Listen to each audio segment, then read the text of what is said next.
I just ate a sandwich.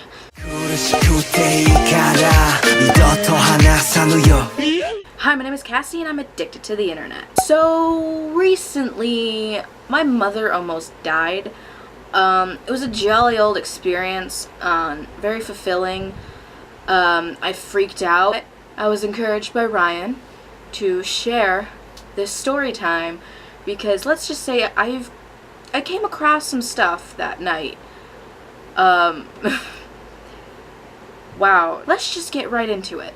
So it was a Saturday night, bless, and it was late at night. It was at least 11.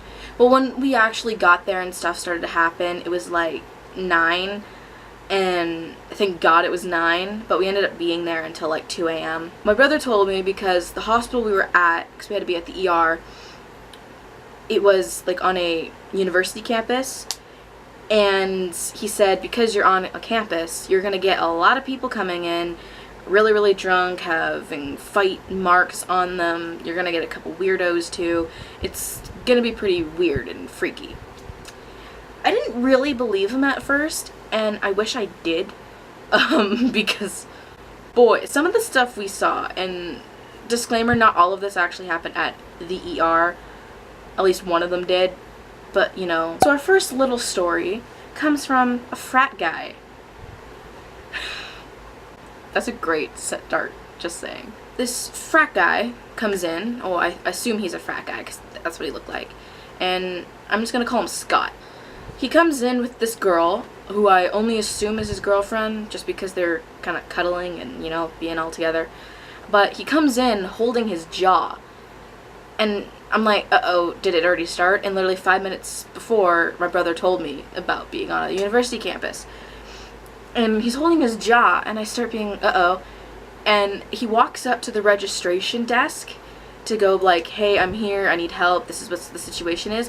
But he walks over, and I see there's like a little window, and I see the chick who's obviously at the registration just point over to the seating and just tells him to go sit down. So I guess, and then I slightly overheard as I try to move after trying to, you know, figure out where my mom is. They said because it wasn't an emergency, because I only assume he was, you know, drunk or whatever, that you just need to sit down and wait for an opening. He's there holding his chin. Just, I don't know why, but he's holding it. And his girlfriend starts taking Snapchats of the situation. Like, I look over and they're all just like having different angles and there's just everything. He's smiling and going nuts and I'm like, what the heck happened? It was weird. Scott, I hope you're okay. So as we finally get the news that we have to wait there for 4 to 5 hours, my brother's like, damn it, he needs to go get smokes. So we decided to have to go have a walk off of the university campus to go find a convenience store to, you know, purchase them for him. I just got a pop because I'm a responsible teenager. As we're crossing the street, we see this frat house, basically, or only what I assume to be one. And there's like 3 shirtless guys just standing there. And we're like, because that's a good look. Why? Good job. And then as we're walking away, one guy on his porch turns over towards the bushes that are leaning against his house, not even leaving the porch, just take a piss. Like, I'm like, buddy, just go 10 feet inside, not even 10 feet inside. Find your toilet or whatever and take a leak in there. Don't just whip it out in the frickin' near the street. Like, I could totally see him. Like, and then the best part, in my experience, is some quality purge action. So it's almost 2 a.m. or 2:30 or whatever time you want to call it. We're leaving. We drive out of the city and we're kind of in this country-esque place at this intersection. Completely empty. No one's there and no one's at the intersection. So we obviously stop because it's red light. And I'm there trying to fumble with my headphones, put music back in my ears. And my dad looks over on the one side of him and goes, "What the heck are those guys doing?" And I'm like, what? And we look over, and there's these 3 to 4, I think it was 3, guys wearing ski masks, carrying paddles, and what my dad says looked like a sword.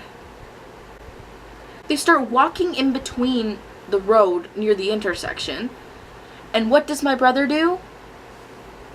Frickin' roll down his window because he wanted a better look.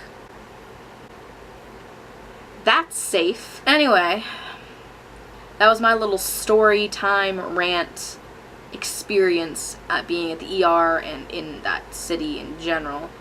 I'm sorry if this is not, properly laid out, if it was a little confusing, if it's all over the place. It's my first time doing a Storytime video. I was just encouraged by the Seriously Sick peoples to... Why did I say it like that?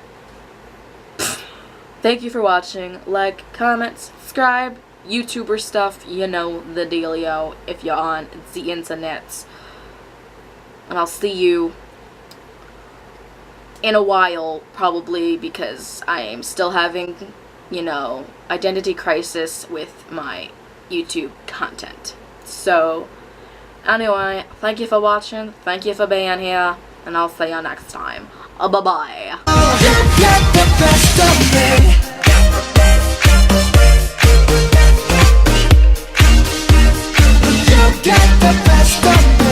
Hello, son. How you doing there? Oh, there's more of you.